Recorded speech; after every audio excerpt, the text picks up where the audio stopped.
Hello and welcome to Lost Love Chronicles. Dear listeners, before we get started, drop a quick hi in the comments and let us know where you're tuning in from. Also, if you have any suggestions for us to make the channel better, please let us know. Now let's start with the story. I am Daniel Martin, 36 years old, a lieutenant colonel in the United States Army.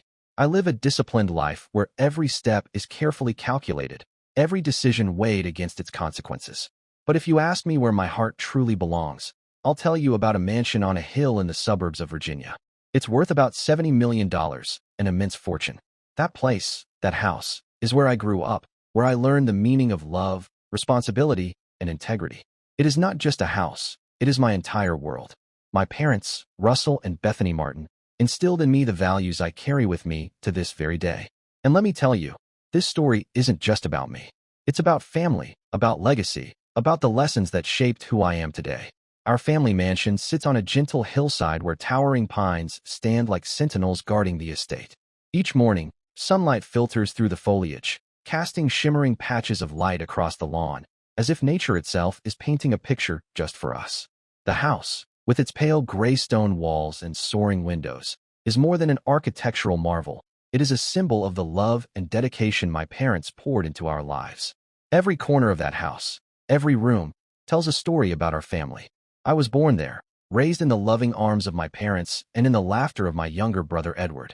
My father, Russell Martin, was a tall man with salt and pepper hair and sharp, piercing eyes.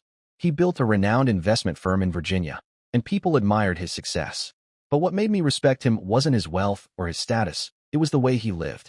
I still remember his words, spoken to me over and over again. Daniel, a man's worth isn't measured by the money he has, but by what he does when no one is watching. Those words are etched in my mind, serving as a compass for every decision I have ever made. He was strict, yes, but never lacking in love. Weekend mornings stick out in my memory. Dad would sit at the large dining table, the sunlight catching the rim of his silver-framed glasses as he read the newspaper. Edward and I would race around the house, wooden swords in hand, pretending to be knights battling dragons. "Slow down, you two," he would say, glancing up with a half-smile that tried so hard to look stern. We'd stop, breathless, waiting to see if we were in trouble. But then he'd soften. "My two boys, come here," he'd call us over. "Tell me what you learned today." We would plop down beside him, eager to share stories about school, about the neighbor's dog who kept sneaking into our yard, about how we'd scraped our knees climbing the tallest tree. He always listened, never interrupting, giving us his full attention. When we were done, he'd look at us, eyes kind but steady. "Remember, Daniel. Remember, Edward," he would say. "A man must take responsibility for his actions, no matter how hard it is. Always do what's right." My mother, Bethany, was the heart of our family. She had a gentle smile, eyes that shone like moonlight, and a warm voice that could melt away any sorrow. If my father taught me about responsibility and integrity, my mother taught me about love and selflessness. She was an intelligent woman, a former literature teacher who devoted all her time to our family. Every evening, my mother would sit by the fireplace, telling Edward and me fairy tales or reading us poetry. I can still hear her voice, soothing like a river, as she recited lines from Whitman or Frost. "Daniel, my boy," she would say, holding my hand gently but firmly. "Strength doesn't mean being tough. A true man knows how to love and forgive." Her words sank deep into me. She had a way of making everything feel special. Every year, for my or Edward's birthday, she would bake a large cream cake, decorating it with delicate sugar flowers she shaped with such care. I can almost smell the sweet aroma of cookies drifting from the kitchen, hear her soft humming floating through the halls, see her hands dusted with flour as she turned to hug us tightly. "You boys are my greatest treasures," she would say, looking into our eyes with such certainty I could never doubt it. And I believed it with all my heart. Edward, my younger brother, is 9 years my junior. He's different from me in so many ways. While I loved running around, climbing trees, or tossing a ball with the neighborhood kids, Edward preferred to sit alone with his sketchbook, quietly sketching the forest behind our house or the birds that wheeled across the sky. He was sensitive, even vulnerable, but his heart was resilient in a way I always admired. Edward was never the type to pick fights, but he stood his ground when it mattered. I remember one afternoon when he was only 7. A bigger boy from the neighborhood teased him for liking to draw, shoving him and calling him names. Edward just looked him in the eye, clutching his pencil like a sword. "I don't need to fight to prove I'm right," he said calmly. I remember laughing then, ruffling his hair, and feeling a sudden surge of pride. Even if he was quiet, Edward had a courage that was all his own. We grew up surrounded by love, but also under strict guidance. My parents never let us grow arrogant because of our privileged upbringing.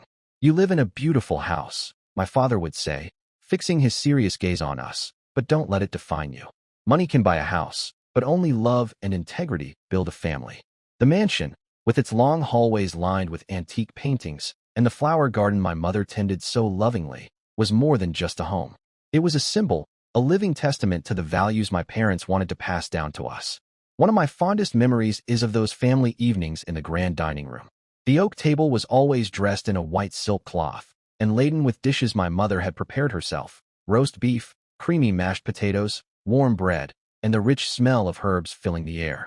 My father would raise his glass of wine, the candlelight catching in his eyes, and look around the table with a pride that was impossible to miss. "This is our legacy," he would say, voice deep and warm, echoing through the tall ceiling of the dining room. "Not the house, not the money, but love, integrity, and responsibility. You boys must preserve it, no matter what happens." Edward and I would nod, wide-eyed, even though back then I didn't fully grasp the weight of his words. I only knew that sitting at that table, hearing my mother's laughter, my father's strong yet gentle voice, and seeing Edward's bright, hopeful eyes, I felt safe. It was as if nothing in the world could ever break us apart. As I grew older, I began to understand my responsibilities. My father would often take me into his study, a warm, quiet place lined with dark shelves filled with books on history and philosophy. It smelled of old leather and ink, the faintest trace of pipe tobacco lingering in the corners. He would settle into the heavy oak chair and gesture for me to sit across from him. "Daniel," he'd say, tapping the cover of some heavy tome about ancient heroes. These men stood for something. They protected their families, their ideals, not with fists, but with their hearts and minds. One day, I remember him closing the book and looking straight into my eyes, so intensely that I could barely hold his gaze. One day, he told me, voice deep and solemn, "You'll have to protect what matters, not with your fists, but with your heart and mind." I nodded, though in truth I didn't fully understand. Still, the look in his eyes, stern, expectant, full of love, made me want to grow into a man he could be proud of. It was my parents' profound lessons that shaped who I am. When I finally decided to attend the United States Military Academy, I remember telling them over dinner. My mother had just set down a dish of roast chicken when I cleared my throat. "Dad, Mom," I said, steadying my voice, "I want to serve. I want to go to West Point." My father looked at me for a long moment, then nodded with an unmistakable pride. "Son, you're choosing a difficult path," he said, raising his glass slightly, "but I believe in you." My mother's eyes filled with worry, but she smiled bravely, reaching for my hand across the table. "Take your heart with you, Daniel," she said softly. "Don't let the military harden it." I hugged her, feeling the warmth of her embrace, breathing in her familiar scent of lavender and flower. "I promise, Mom," I whispered. "I won't ever forget what you taught me." Back then, I had no idea how that promise would be tested by losses and fractures I couldn't have foreseen. The mansion, once a symbol of love and unity, gradually became a battlefield where I had to fight to protect what was left of our family. I was 21, caught up in the grueling days at the academy, pushing my body and mind to their limits. One afternoon, after a punishing drill session that left me soaked in sweat and dust, I heard my name shouted across the training field. "Martin." I turned, blinking in the sun. The commanding officer was waiting. "Urgent call from your family. Get to the office." My heart slammed against my ribs, not from exhaustion, but from a cold, creeping dread I couldn't shake. I ran into the building, picked up the phone, and pressed it to my ear with trembling hands. "Hello." On the other end, Edward's voice was ragged and choked with sobs. "Daniel," he gasped. Mom's gone." The world crashed around me. I could barely breathe. "What did you say?" I asked, my voice breaking in a way I had never heard before. "Edward, Mom, how?" He sobbed so hard I could hear him struggling for air. "A car accident," he finally managed. "A truck lost control." My knees went weak, the room spinning, the white walls suddenly closing in. "Mom," the woman who was the light of our family, gone. I requested emergency leave immediately and booked the earliest flight back to Virginia. When the plane touched down, I was no longer Daniel Martin, the determined West Point cadet. I was just a son who had lost his mother, confused, broken, hollowed out. I stepped into the mansion, where the silence felt louder than any shout, where Mom's laughter had once filled every hallway. Even the sunlight through the big windows seemed dimmer, as if the house itself was grieving. I walked into the living room. Edward saw me and ran forward, burying his face against my chest, his tears soaking through my uniform. "Daniel," he cried, voice cracking, "Mom's not coming back, is she?" I swallowed hard, unable to speak, only holding him tighter, trying to stay upright as the world threatened to collapse around me. My father was sitting in the big armchair where he used to read the morning paper, but there was no paper in his hands now. Instead, he clutched Mom's silk handkerchief, the one she always kept tucked into her sleeve. His eyes were red, swollen, fixed on something far away. I wanted to go to him, to comfort him, to tell him we would be okay, but I just stood there frozen, helpless. He looked up at me, and I saw that his eyes were no longer those of the strong man I had always admired. They were empty, as if a part of his soul had left with Mom. Mom's funeral took place a week later, on a dreary, drizzling day. The skies seemed to mourn with us, a steady mist soaking the old stones of the small church near the mansion. Family, friends, and some of Dad's colleagues gathered under black umbrellas, speaking in hushed, broken voices. I stood by the coffin, staring at Mom's face, so peaceful it almost looked like she might wake up. My heart constricted until I thought it might break in two. Edward stood beside me, his hand trembling in mine. I could feel him shaking every time he took a breath. Dad kept his distance, standing in a dark corner as if he didn't want anyone to see him crumble. I wanted to scream, to rage at the world, to demand why this had happened, but there were no answers, and no words could bring her back. In the months that followed, the mansion felt alien to me. Laughter had vanished, replaced by a heavy, unbearable silence. Dad buried himself in his work, disappearing for long hours as though only business could shield him from his pain. Edward, just 12 then, became quiet and withdrawn. The sketches of birds and forests he once proudly showed off were forgotten. Instead, he would sit in his room, clutching the wool scarf Mom had knitted him the previous winter, staring at nothing. I tried to be there for him, but my studies and training at the academy left me with only weekend visits or hurried phone calls. One night, Edward's small voice came through the receiver, barely audible. "Daniel, do you think Mom's watching us?" I gripped the phone, swallowing hard, fighting to keep my voice steady. "Mom's always here, Edward," I said, trying to sound strong for him. "In our hearts." But even as I said the words, they felt so hollow. Nothing could fill the void she'd left. 2 years after Mom's passing, I graduated from the military academy and launched into my career. The Army demanded everything from me, days that blurred into weeks of training, deployments, and missions that consumed every bit of my attention. Still, every time I returned to the mansion, I felt the emptiness settle on my shoulders like a weight I couldn't shake off. Dad was always busy, even more relentless than before, yet somehow colder too. The family dinners that had once overflowed with warmth were gone, just shadows and memories. Edward grew older, but a kind of sadness clung to him that I couldn't erase, no matter how hard I tried. Then one day, after I came back from a training stint, Dad called me into his study. The room was just as I remembered, the shelves lined with books, the faint scent of leather and dust. But something was different in the air, heavy and tense. Dad sat behind his massive desk, hands folded, his eyes shifting with a strange mix of nervousness and apprehension, an emotion I'd rarely seen on his face. "Daniel," he began, clearing his throat, voice low and rough. "I need to tell you something." I watched him carefully, waiting. He exhaled. I'm getting remarried." It was as if someone had slammed their fist into my chest. "Remarried," I repeated, trying to keep my voice calm, though it came out tight and cold. The man who had called Mom the love of his life now wanted to replace her? He nodded, avoiding my eyes.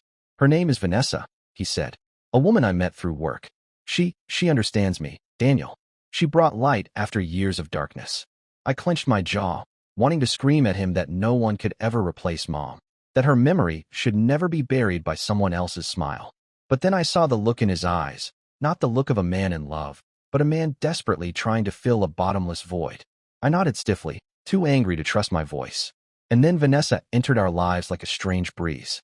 She was beautiful, with glossy blonde hair that fell perfectly around her shoulders, a polished smile that never seemed to waver.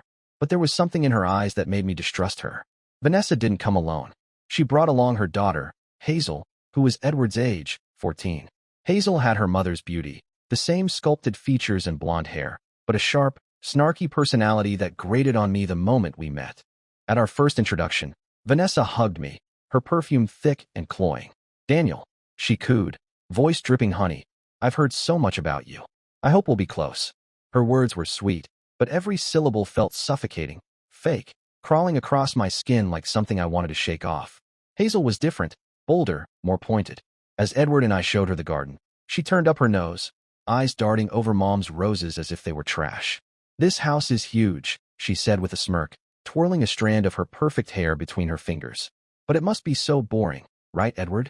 I saw Edward lower his head, shoulders shrinking inward, silent. My hands balled into fists, and it took every ounce of my military training to keep myself from snapping right then and there. Soon after, Vanessa and Hazel moved into the mansion. Dad arranged a small wedding, only a handful of close friends and colleagues attending. I stood there in my military uniform, the polished brass buttons catching the afternoon light, trying to force a smile for Dad. My heart felt as heavy as lead. Edward, in a small dark suit, clung to my hand so tightly I could feel his fingers digging into my skin. "Daniel," he whispered, voice shaking, "will everything be okay?" I squeezed his hand hard, trying to anchor him, even though I didn't believe my own words. "It'll be fine, little brother," I promised. "I won't let anything happen to you." But deep down, I knew I was lying. Vanessa and Hazel's arrival marked the first true crack in our family. Vanessa wasted no time taking over the mansion, changing everything to match her tastes. Mom's cherished rose bushes, the ones she had planted with Edward and me when we were kids, were ripped out and replaced with cold, exotic flowers that meant nothing to us. The paintings Mom had chosen so carefully, each one telling a story of our family's history, were stripped from the walls and replaced with harsh modern art that looked sterile and empty. I tried, I really did, to accept it, for Dad's sake, but every change felt like a blade carving into my memories of Mom, leaving me raw and bleeding inside. Edward suffered the most. He began to call me, his voice thin and fragile, telling me about Hazel's cruel jabs. "She calls me a weak kid," he admitted once over the phone, trying so hard not to cry, or an outsider. One night, he couldn't hold back the tears. "Daniel," he sobbed, "Hazel stole the picture I drew for Mom, the forest picture. She tore it up in front of me and laughed. Vanessa told me not to make a big deal out of it." My blood turned to fire. That picture, Edward had poured his heart into that drawing, sketching the pines behind our house, the forest Mom loved so much. It was his way of keeping her close, and they had destroyed it. I couldn't stand it. I requested emergency leave and flew home that same night. When I stepped into the living room, I saw them. Vanessa on the couch, legs crossed elegantly, Hazel standing behind her like a little queen. Dad lingered in the corner, pretending to read, but not really seeing the pages. I stepped forward, voice trembling with barely restrained rage. "If you ever touch Edward again," I said, my tone low and sharp, "I won't let it slide." Vanessa gave me that honey-sweet smile I had come to despise, tilting her head like a snake about to strike. "Daniel, you've misunderstood," she purred, "we're family." Hazel just stood behind her mother, smirking, her eyes glittering with challenge as if daring me to do something. I turned to Dad, silently pleading for him to speak up, to defend Edward the way he once defended us, but he wouldn't even meet my eyes. He stared at the floor, helpless, broken, refusing to face the conflict. In that moment, I felt something crack between us. The loyalty I had for him, the belief that he would always protect us, began to slip away. I knew then I couldn't let Edward stay trapped in that toxic environment. He was too sensitive, too vulnerable to face Vanessa and Hazel's cruelty. I started searching for a solution, any way to get Edward out of that poison mansion before it swallowed him whole. After weeks of research, I found a prestigious boarding school in Massachusetts. It had excellent academics, a supportive environment, a place where he could live safely and breathe again. The tuition was high, but I used every penny of my savings, tightening my belt for months, telling myself it was worth every sacrifice if it meant protecting Edward. The day I came to take him, Edward stood at the mansion's gate, a backpack clutched to his chest, stuffed with Mom's keepsakes, her scarf, a small book of poems, the picture of the forest he had redrawn since Hazel had destroyed the first. "Daniel," he said, voice quivering, "I don't want to leave home." His eyes were red, swollen from crying. "But I also don't want to stay here with them." I knelt in front of him, resting my hands on his shoulders so he could see nothing but my eyes. "Little brother," I told him gently, "this isn't leaving home. Home is where you and I are. I'll always be here whenever you need me." He nodded, wiping at his cheeks, trusting me the way he always had. As we turned toward the car, Dad stepped out from the mansion, standing under the archway. His voice was raw, a deep wound behind every word. "Daniel," he called, "what are you doing?" I paused, turning to face him. "This is Edward's home, our home," he insisted, pain radiating from him like a dying star. I swallowed, fighting the tremor in my own voice. "No, Dad," I said quietly, meeting his gaze. "It's not our home anymore. Dad looked at me, stunned, as though my words had knocked the breath out of him. But I couldn't stay to soothe him. I took Edward's hand and guided him into the car, refusing to look back as we pulled away from the mansion, once a place of warmth, now just ashes. I knew I had done the right thing, protecting Edward. But inside, a dull ache gnawed at me. My father, the man who had once been my greatest hero, now felt like a stranger, more distant than any enemy I had ever faced. And I, Daniel Martin, stood at a crossroads of loyalty and hurt, wondering if our family could ever be mended. In the years that followed, with Edward settled in at the boarding school, I threw myself back into my work. The military became my rock, its rigid rules, its harsh routines, all familiar and stabilizing. Every command drilled into me echoed the lessons Dad had once taught me. Discipline, loyalty, responsibility.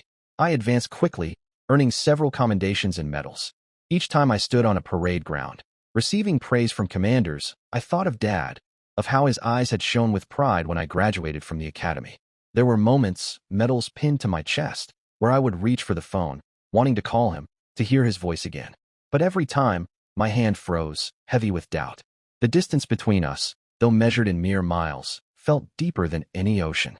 Edward, now an 18-year-old teenager, called me sometimes from school. His voice had grown steadier, though I could still hear the sadness buried in every syllable. "Daniel," he said one late night, his voice quiet over the static, "I miss home." I closed my eyes, swallowing the lump in my throat. "Not the mansion," he added quickly, "but our family, the way it used to be." I forced my voice to stay steady, even though everything inside me hurt. "Me too, little brother," I told him. "But don't worry too much. I'll always be here for you." I tried, again and again, to reconnect with Dad. But each phone call was short and painfully awkward. The man who had once asked me about knights and dragons and lessons from history barely knew what to say to me now. Vanessa was always there, hovering, slipping her sugary words between us. "Daniel, your father's very busy," she would say in that carefully sweet tone, "but he's so proud of you." I could feel her presence, sly and polished, building an invisible wall between Dad and me. It was on a stormy day, thunder rattling the windows of my office, when the call came. I was 31 by then, a lieutenant colonel with a calendar stacked to the minute. But none of that mattered when I heard Edward's voice, panicked and thin through the line. "Daniel," he gasped, barely holding it together. "Dad's sick, really sick." My heart clenched in my chest. I gripped the phone tightly. "What's wrong? Who told you?" I forced myself to keep my tone steady, though everything inside me was spiraling. Edward's voice cracked. "Mr. Turner called me, Dad's friend. He said, 'Daniel, Dad has liver cancer. It's bad. Final stage. Final stage.'" I felt the words slam into me like a bullet.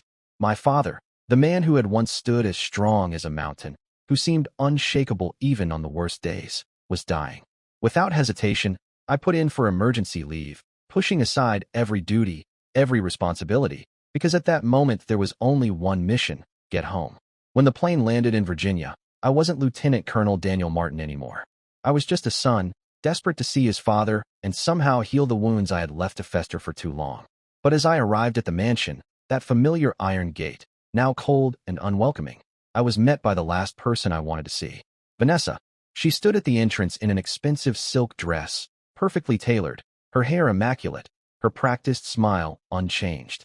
Behind her, two security guards stood like silent sentinels, arms crossed, eyes cold and blank. "Daniel," she cooed, "you're here. Your father, he's very weak. Not seeing anyone." I tried to keep my breathing even, but I felt rage building under my skin. "I'm his son," I said, voice sharp. "I want to see my father." Vanessa shook her head with that false, pitying tilt, her voice dripping sugar. "The doctor said he needs rest, Daniel. Please understand." I clenched my teeth so hard it hurt. Part of me wanted to shove past her, to tear through the hallways I knew so well until I reached Dad's bedside. But years in uniform had trained me to control my impulses, to weigh every move, even when my heart was screaming. I glanced at the two guards. Their eyes were flat, their stances rigid, ready to step in if I made a single wrong move. My fists tightened until my nails dug painfully into my palms, but I refused to show weakness. I took a slow, steady breath, choosing my words carefully. "Vanessa," I said, voice low, every syllable laced with barely restrained fury, "you have no right to stop me. My father is in there, and I will see him, whether you like it or not." She tilted her head, that polished smile still painted on her lips, but in her eyes, just for a second, I caught a flash of something cold and triumphant. "Daniel," she sighed, as though speaking to a child. You're too emotional. Go home. I'll call you when your father is feeling better. Her tone was a velvet-coated slap, sweet but cruel, treating me like a stranger instead of the son of the man dying in the room behind her. I looked from her to the massive iron gate, a gate that had once been a welcome sign of home, but now felt like the bars of a prison. I took a step back, not because I was afraid, but because I needed to think, to breathe.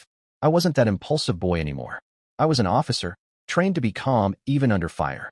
But this wasn't a battlefield, this was family, and somehow that made it so much harder.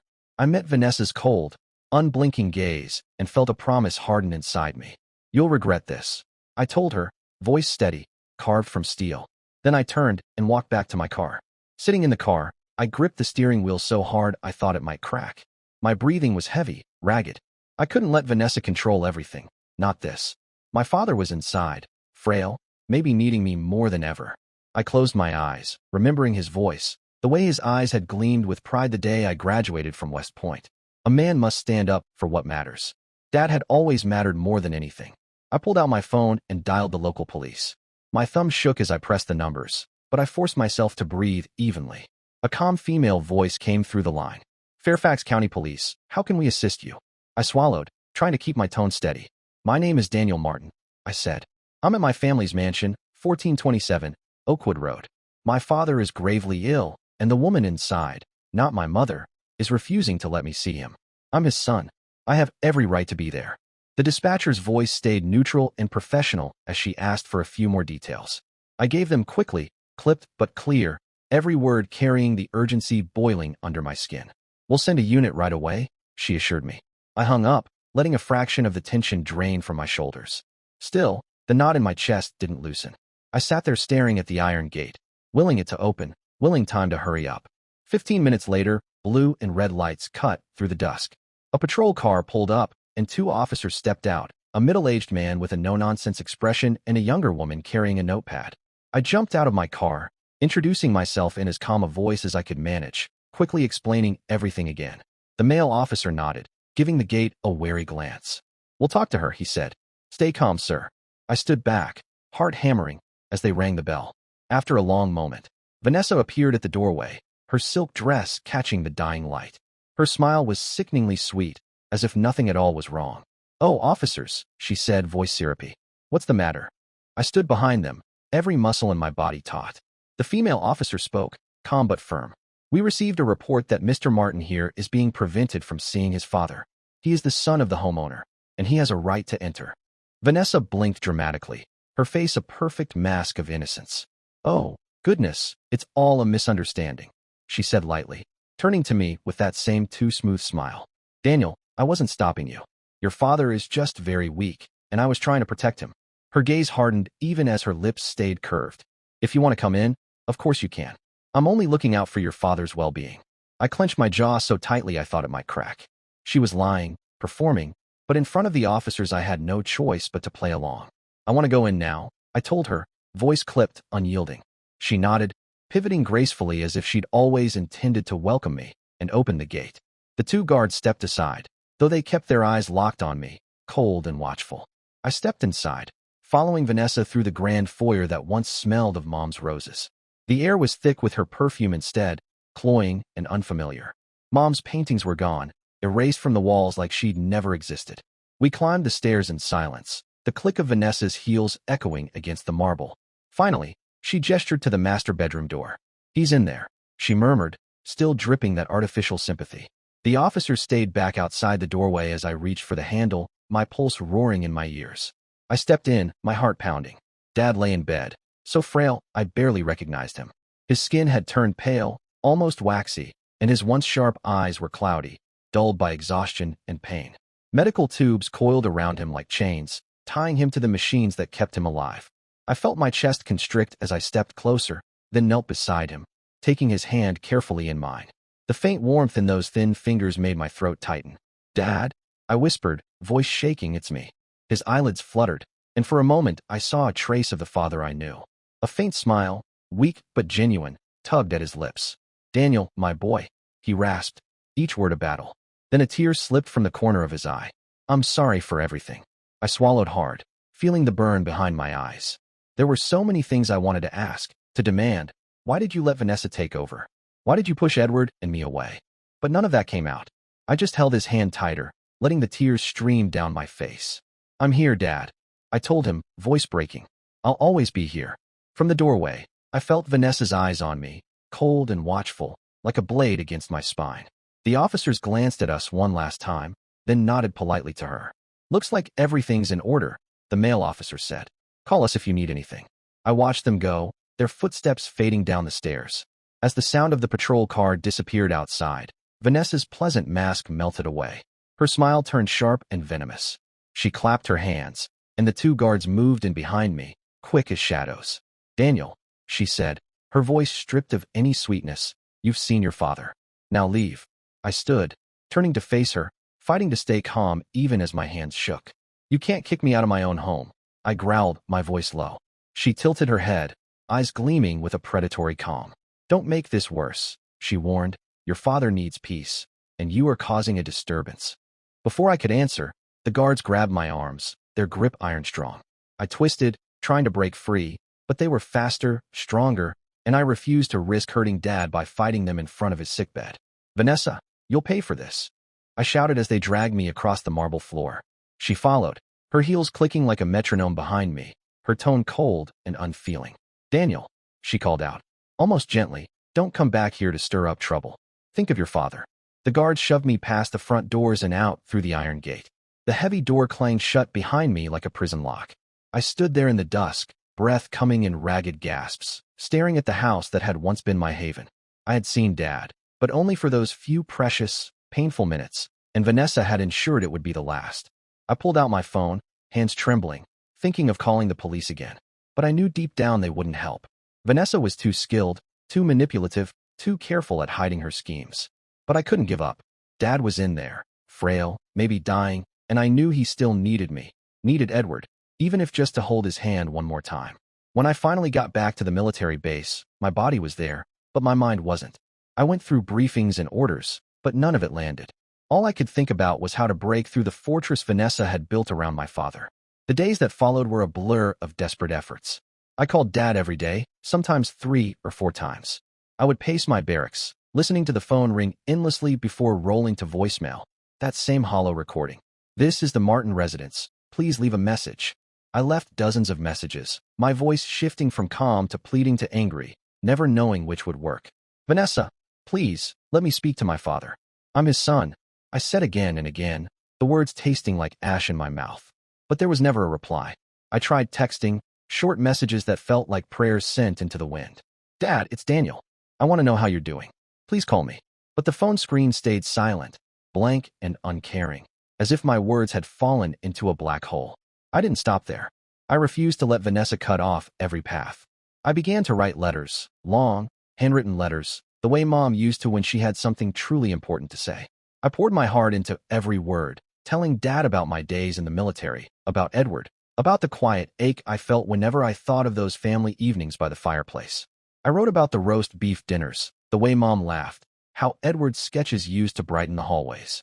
I told him I was sorry for letting so much distance grow between us, sorry for not fighting harder, and most of all that I wanted to see him. Even just one more time. I signed every letter with I love you, Dad, and mailed them to the mansion, praying they would reach him. But the days turned to weeks, and nothing came back. No reply. No sign he'd even read them. I started to wonder if Vanessa had intercepted every word, shredding my letters the same way she had shredded every bond one had with my father. I reached out to Edward, who was in his final year of college by then. His voice sounded so much older on the phone, but heavy, beaten down. Daniel, he said, frustrated. I called Dad too, but Vanessa always picks up. She says he's sleeping or he's in treatment. But I don't believe her. She's doing something, Daniel. His pain cut straight through me, a blade under my ribs. I wanted to comfort him, to promise him everything would be fine, but I couldn't lie to my little brother. I'll find a way, Edward. I promised, though deep down I didn't even know where to start. I tried contacting Dad's old friends, reaching out to people who might still have a way in, people like Mr. Turner. But he, too, was shut out.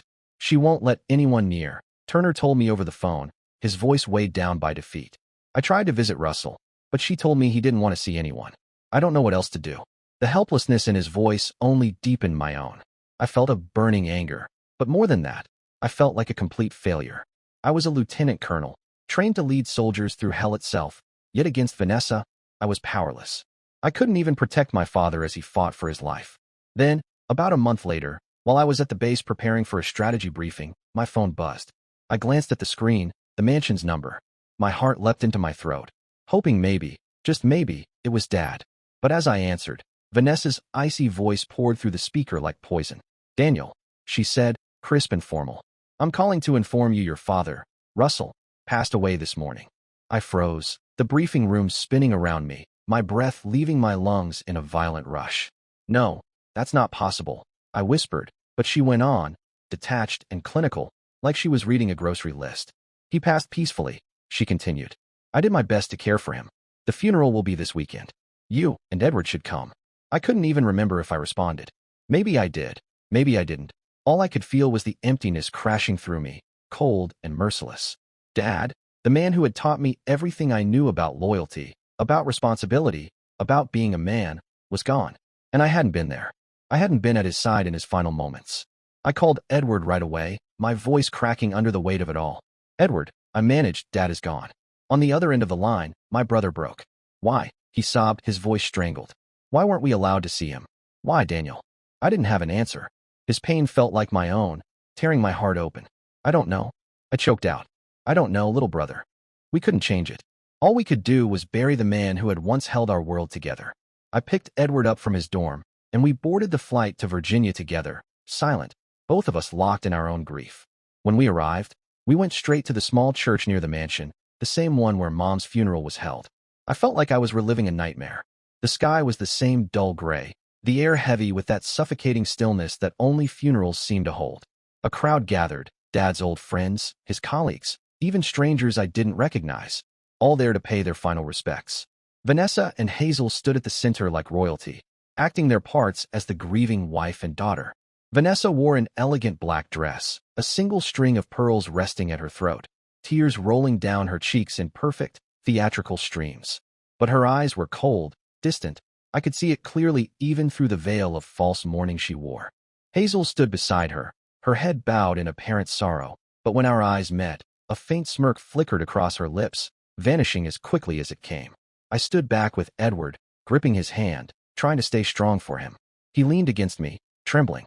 My own chest felt like it was being crushed under the weight of regret, heavier than any burden I'd carried in uniform. I looked at Dad's coffin, the polished wood reflecting the dim church lights, and guilt slammed into me. I hadn't been there. I hadn't broken through Vanessa's wall.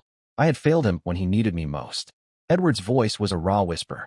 "Daniel, do you think Dad will forgive us?" I turned to him, hugging him close, swallowing hard against the lump in my throat. "Dad always loved us, Edward," I told him, forcing the words to stay steady. "Nothing will ever change that. Nothing." After the service ended, people offered us quiet condolences and drifted away one by one. Edward and I decided to go back to the mansion, not to claim anything grand, but just to gather a few of Dad's keepsakes. His favorite wristwatch, maybe, or that old leather notebook where he used to write thoughts about Mom. Anything that might help us feel close to him again, to remind us that he was still watching over us. When we arrived at the mansion, the iron gate loomed before us, locked, an unmovable wall between us and the place we'd called home. Vanessa was waiting at the entrance, Hazel beside her, both of them standing there like gatekeepers of some twisted kingdom. "Daniel, Edward," Vanessa began, her voice syrupy sweet but sharpened at the edges. "I'm so sorry about your father, but you can't come in." The words felt like a slap across my face. "This is our home," I said, fighting to keep my tone level. "We just want a few of Dad's keepsakes. That's all." Vanessa shook her head, the fake sympathy returning to her smile. "This house now belongs to me and Hazel. Russell made a will before he passed, leaving everything to us. If you want to contest it," she pulled out a folded paper, handing it to me with a flourish. "Talk to my lawyer." I unfolded it, scanning Dad's signature at the bottom, the weight of it making my stomach turn. Everything, the mansion, the property, the legacy, all signed away. Edward clutched my sleeve, his hand shaking. "Daniel," he whispered, tears brimming in his eyes, "Dad wouldn't do this. He loved us. He wouldn't." I looked at my little brother, my heart breaking all over again. I wanted to tear down the iron gate, to rush inside, to reclaim what was ours, what Mom and Dad had built from love. But Vanessa's eyes, hard as stone, told me she knew she had won. I took a breath, steadying myself. Vanessa, I said, my voice flat, controlled. You may keep this house, but you can't take what our parents left us. I'll find the truth.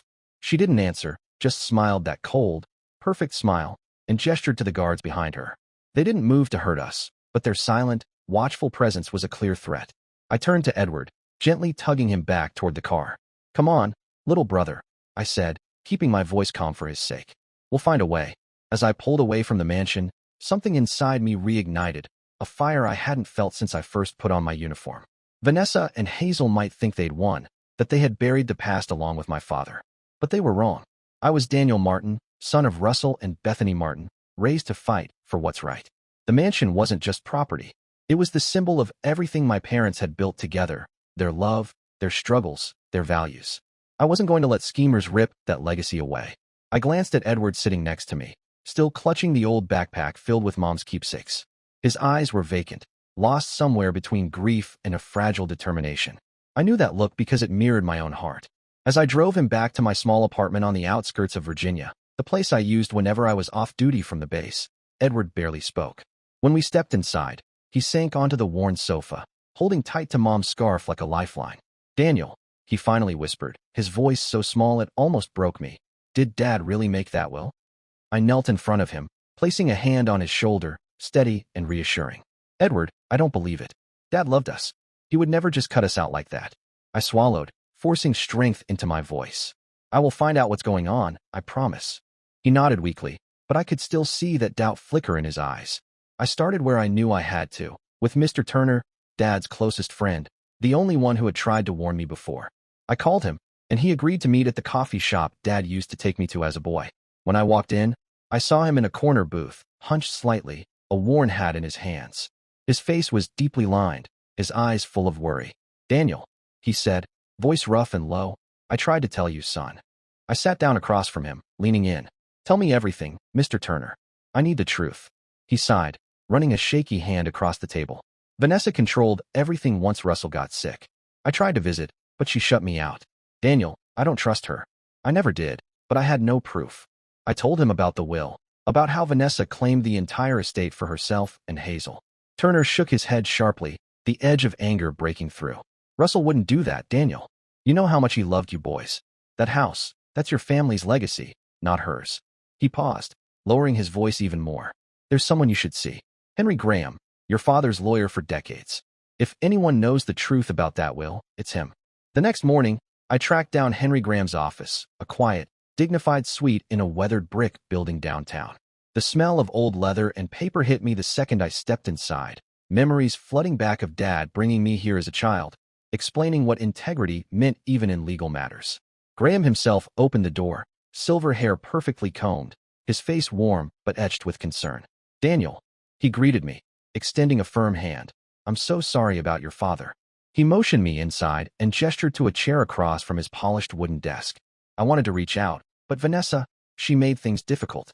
I leaned forward, gripping my knees to stop them from shaking. Henry, she showed us a will. She locked us out, claimed everything belongs to her, and Hazel. Graham's brow darkened. He listened closely, nodding, but I saw his hand tighten around the pen resting on his desk. Daniel, he said slowly, with a gravity that sent a chill down my back. I worked for your father for over 30 years. I knew Russell like I knew myself. He would never leave everything to Vanessa. Never. Without securing something for you and Edward.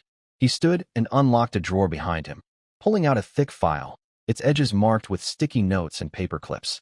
Setting it before me, he met my eyes with a solemn expression. This, he said, tapping the folder, is what you need to know. I leaned forward, heart thudding against my ribs. Before he became gravely ill, Russell set up a secret trust. He wanted to ensure the mansion and most of his assets went to you and Edward, protected from anyone trying to take advantage. My breath caught. The will Vanessa presented, Graham continued, voice tightening. I questioned its legitimacy. My throat went dry. You mean? I swallowed, the words scraping out of me. The will could be fake? Graham nodded, the lines on his face deepening with concern. Possibly, Daniel. Or it was made under duress, when Russell was no longer lucid. Vanessa was present at every final meeting with other lawyers, and I was excluded. That's highly unusual. A cold fury coiled through my chest. I tried to keep my voice steady, but I could hear the edge in it. So you're telling me, I asked, my fists clenching against my thighs, that she didn't just keep me away from Dad. She might have manipulated him in his final days. Graham sighed, nodding gravely. That's exactly what I'm saying. A spark of hope flared somewhere inside me, fragile, but enough to keep me standing. How do we prove it? I demanded. It won't be easy, Daniel, he warned, leaning forward. We need evidence, the original trust paperwork, any recordings or documents showing Russell's true wishes. Vanessa is careful, but she is not perfect. I'll begin investigating from my end, comb through every scrap of documentation I can find. But you need to do your part too. Talk to anyone who was close to your father in those final months. Anyone who might have seen something. I nodded, swallowing down the anger that still burned in my chest. Okay, I said, I can do that. As I stepped out of Graham's office, the stale autumn wind hit my face. A swirl of fallen leaves skittered around my boots. I took a deep breath, grounding myself. I'd been trained for tough challenges. The military taught me to stay patient, plan, adapt, and never give up. If I could face war zones, I could face this. I pulled out my phone and called Edward. His voice came through shaky but hopeful. Daniel, listen, I told him, my own voice firm. There's a chance Dad left a trust for us, and Graham thinks the will Vanessa showed might be fake. There was a pause on the line, then a surge of excitement. Daniel, if Dad did that for us, Vanessa's lying, Edward blurted out. We have to do something. I let out a faint, tired smile. We will, I promised. Together, we'll fight this. Over the next days, I launched my own investigation. I started with people Dad had trusted, his secretary, his driver, even the gardener. But most had been dismissed the moment Vanessa took over. Then there was Cecilia, the housekeeper who'd served our family for nearly 20 years before suddenly quitting. When she agreed to meet me, I felt a sliver of relief. We met at a small park near her modest home. The second she saw me, Cecilia pulled me into a hug, her voice breaking. Daniel, she whispered, I'm so sorry about your father. He was a good man. A good man. I held her arms gently. Cecilia, please, tell me everything you know. She nodded, swallowing hard. Vanessa controlled everything in those last months, she explained, her eyes darting around the park as if afraid someone might be listening. She fired most of us, replaced us with people who would obey her. Her voice dropped. I overheard Vanessa once, she said, on the phone with someone. She talked about a new lawyer, not Mr. Graham, and something about papers being handled. I think she was planning something, Daniel. A chill ran down my spine. Cecilia's words felt like a missing puzzle piece sliding into place. Thank you. I told her, my voice hoarse. If you remember anything else, promise you'll call me. She nodded, squeezing my hand before hurrying off. I pressed on. I called doctors who had treated Dad, but they hid behind patient privacy rules, refusing to share anything. Still, I didn't give up. Finally, a former nurse, a kind woman named Beth, agreed to talk over the phone. Her voice was low and tense. Lieutenant Colonel Martin, she began, I shouldn't be telling you this, but Vanessa was always there when your father signed things. Russell looked so weak sometimes, like he didn't even know what he was signing. My hand tightened around the phone. Thank you. I told her, swallowing hard. Thank you for being honest. It was enough to keep me going. Working with Graham in the following days, we dug through every lead. Then one afternoon he called me back to his office, his voice tense. Daniel, he said as I stepped inside, I found something. A series of account transfers. I frowned. What kind of transfers? He pulled out bank statements, his finger tapping firmly against the highlighted lines. Some of your father's accounts, he explained, were moved into Vanessa's name before his death. It was unlike Dad to ever leave financial matters sloppy. He'd been meticulous his entire life, double-checking even the smallest transactions. Graham leaned forward, tapping the papers spread across his oak desk. Daniel, these transfers into Vanessa's name. They're highly suspicious, he said, voice tight. But without the original trust, it's hard to prove. We have to find it. His words burned into my mind as I left his office, determination battling with the exhaustion clawing at my chest. Days later, a letter arrived at my small apartment. The thick, ivory paper practically reeked of arrogance. When I opened it, the polished, threatening words of Christian Wallace, Vanessa's lawyer, leapt off the page. Cease all harassment of my client. Any further slander will result in legal consequences. I tore it in half and dropped the pieces straight into the trash. They think a letter will scare me? I was done letting them push us around. Edward agreed. When I told him what I planned, he looked at me with the same stubborn fire I saw every time I glanced in the mirror. Daniel, let's go back there, he insisted. Not to ask, to demand. I nodded, proud of him. So we drove to the mansion. As the gates creaked open, Hazel stood there, arms folded, smirking. What do you want now? She snapped, her voice dripping venom. Mom already made it clear, this house is ours. I took a breath, stepped forward, and locked eyes with her. We want to see the will, I told her firmly. The original, not some copied printout. Hazel scoffed, flipping her hair over her shoulder, then yelled over her shoulder, Mom. They're here again. Vanessa appeared moments later, perfectly put together as always, wrapped in a black silk blouse and those dagger-sharp eyes behind a honeyed smile. Daniel, Edward, you boys are persistent, she purred. The will has been legally recognized. You don't stand a chance. I stepped even closer, refusing to break eye contact. Vanessa, you know the truth, I said, my voice steel. My father would never turn his back on our family. If you're so confident, then show us the original will. Or are you afraid of something? For a split second, the mask cracked. I saw something behind her eyes, a flicker of panic, a crack in the icy armor, before she quickly masked it again. You want to play legal games? Fine, she hissed, her smile returning like a blade. Talk to my lawyer. She turned on her heel, the door slamming so hard, I felt the vibration through my boots. Edward stood beside me, fists balled, tears rimming his eyes. Daniel. He choked out, we can't let them win. I put a hand on his shoulder. We won't. I promise. As we walked back to the car, the mansion loomed behind us, still cold, still full of ghosts. But for the first time in weeks, I felt hope that we could reclaim it. The legal fight started in earnest after that. Graham filed motions, digging in with the precision of a surgeon, demanding the will be reviewed and the trust recognized. Wallace, oily and sharp, countered with every weapon he could muster, painting Dad as a man who willingly changed everything at the last moment. Vanessa kept up her act in court, wearing expensive black dresses, dabbing at imaginary tears while Hazel pretended to look devastated beside her. Each hearing was torture, like wrestling a snake that kept growing new heads. But then, a miracle. One morning, my phone rang. Graham's voice on the other end was electric with excitement. Daniel, he said, nearly breathless, get down to my office. Now. My heart jackhammered as I drove across town. When I stepped into his office, Graham was practically glowing, holding up a small USB drive like a prize trophy. Daniel, he said, his voice cracking just a little, we found it. I stared at him, barely daring to breathe. Someone from your father's company had a backup of the trust, stored in the internal servers. It has Russell's digital signature, verified by a notary. I carried the USB like a lifeline all the way back to my small apartment. When I opened my laptop and pulled up the file, my heart nearly stopped. The trust document was clear, detailed, and real, outlining exactly what Dad had wanted. The mansion, most of the assets, to go to Edward and me. A small portion set aside for Vanessa, just enough so she wouldn't be left on the street. My throat tightened as I read Dad's signature at the bottom, the familiar swoop of his pen unmistakable. The date matched perfectly. Dad never abandoned us. I whispered, tears pricking my eyes. I called Edward right away. Edward, I said, my voice shaking, we found it. The real trust. His breath hitched on the other end of the line. You mean, Dad really did leave it to us? Yes, little brother, I choked out. This is the truth. He never gave up on us. A month later, we faced Vanessa one last time in the final hearing. The courtroom felt like a furnace. Every eye turned on us as Graham stood and presented the trust from the USB. Wallace tried to weave around it, tried to cast doubt, but with the notary's verification and the digital signature, their arguments crumbled. When the judge ruled that Dad's will had been forged and the trust represented his true wishes, I closed my eyes and felt a weight lift off my shoulders.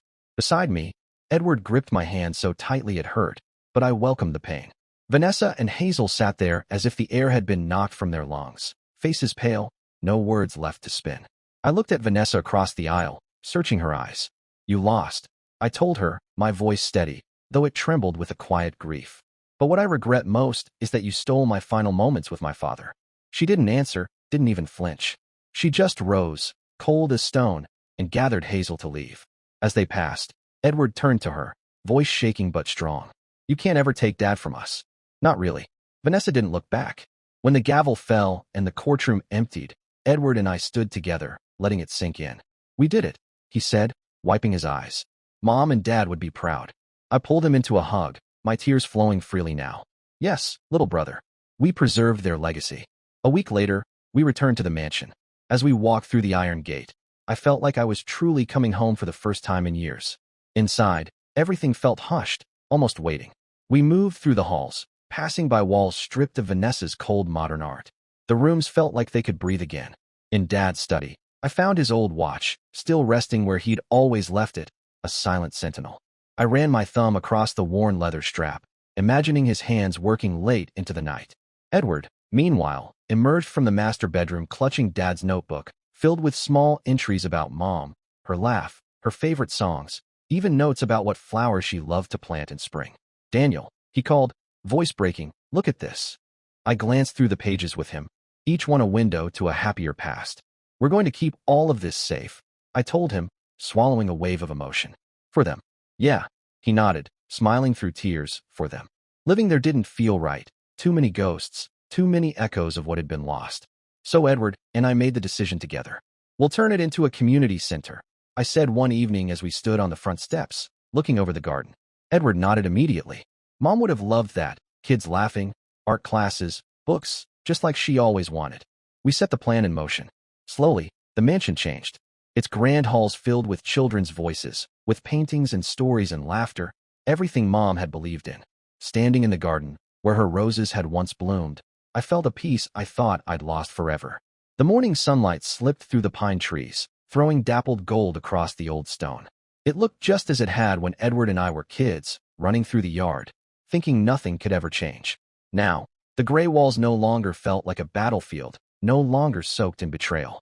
They stood tall, carrying the echoes of my parents' dreams. This house, this place, had become again what they meant it to be, a living, breathing monument to family, love, and the legacy my parents built with their hearts. One evening, Edward and I sat together in the center's living room, a space that still held the echo of our parents' warmth even though it had been transformed. The walls carried fresh paint now, lined with children's drawings and quotes from Dad's old notebook, but somehow, it felt just as safe as those fireside nights long ago. Edward curled up on the couch, still clutching Dad's notebook, running his fingers over its weathered leather cover. "Daniel," he said, his voice softer than usual, "do you ever think about how close we came to losing all of this?" I nodded, staring into the flickering light of a lamp. It reminded me of the glow of our old fireplace. "Yeah," I answered, voice quiet but steady. "Every single day. If Graham hadn't found the trust, if you hadn't kept fighting, if we'd given up, everything they built would have been gone." Edward's eyes glimmered, but there was a steadiness in him now I hadn't seen before, the look of a man, not the scared boy I'd once tried to shield. "I think Mom and Dad would have forgiven us," he said, his tone thoughtful, "even if we had lost." My chest tightened. I reached across the couch and gripped his shoulder, firm but gentle. "They would have," I agreed. But I couldn't forgive myself. This was our job, Edward. Their legacy, it was ours to protect. Edward smiled faintly, a little sadness in the corners of his eyes. "We protected it," he whispered. "Together." I leaned back against the cushions, letting my shoulders relax, taking in the sound of distant laughter drifting from the garden outside. "That's what matters," I told him. "Not the house, or the money, or even the name. It's the love they left us. That's what we're keeping alive." He nodded, his grip on Dad's notebook tightening like an anchor. "I believe that," he said, voice firm. "I really do." I took a slow breath, letting the peace of the center sink into me, the voices of children echoing through the hallways, the smell of fresh paint mixed with the faintest trace of Mom's old roses that still lingered in the garden. For the first time in a long time, I felt like a son again, not just a soldier, not just a protector, but someone who could carry love forward instead of only fighting battles. And there, sitting side by side with my brother in the center's living room, I finally felt like I was home. I looked at Edward across the living room, the afternoon sunlight painting streaks across the old wooden floor.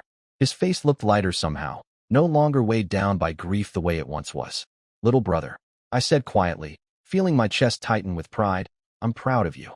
He lifted his eyes to me, shining and clear, and for the first time in what felt like years, I saw a smile, a real one, full and unbroken by sadness. "I'm proud of you too, Daniel," he replied, voice warm and steady. We made it through. As for Vanessa and Hazel, they were gone.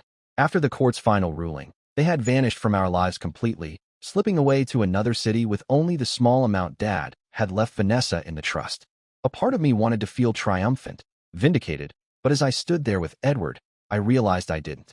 Mom always taught us that compassion was not weakness, but strength. I couldn't and wouldn't forgive what Vanessa and Hazel had done, but I refused to let hate eat away at what was left of my heart. Their lives, built on nothing but scheming and lies, would be their own punishment. That was enough. I took a slow breath, letting the echoes of the Center, Martin House, surround me. The chatter of children in the art room, the smell of fresh paint, the laughter outside in the garden where Dad once walked in the evenings. I finally understood what Mom tried to teach us when she was alive. That real strength is more than a clenched fist, more than a battle won. In the military, I had been trained to be tough, to stare down an enemy without flinching, but here, in my own family story, I realized the real enemies weren't Vanessa or Hazel. No, the true enemies were doubt, pain, and the cracks in our hearts that let fear seep through. I fought this battle not just to reclaim a mansion, but to protect the values my parents had spent a lifetime giving us: love, loyalty, responsibility. My story doesn't end here. Life will keep throwing challenges in my path. Some I can see coming, others I can't. But I'm not afraid anymore. I have Edward beside me. I have Martin House, a living memory of what our parents built. I have every lesson they ever gave us etched deep inside my soul. Family, despite every loss, every betrayal, is the most precious thing we have. Love and loyalty will always overcome any trial. And a true legacy isn't measured by wealth, but by the values we pass on, one heart to the next. I, Daniel Martin, will keep living, keep fighting, and keep loving, just as my parents taught me. Dear listeners, please share your thoughts in the comments section below and don't forget to like, share, and subscribe.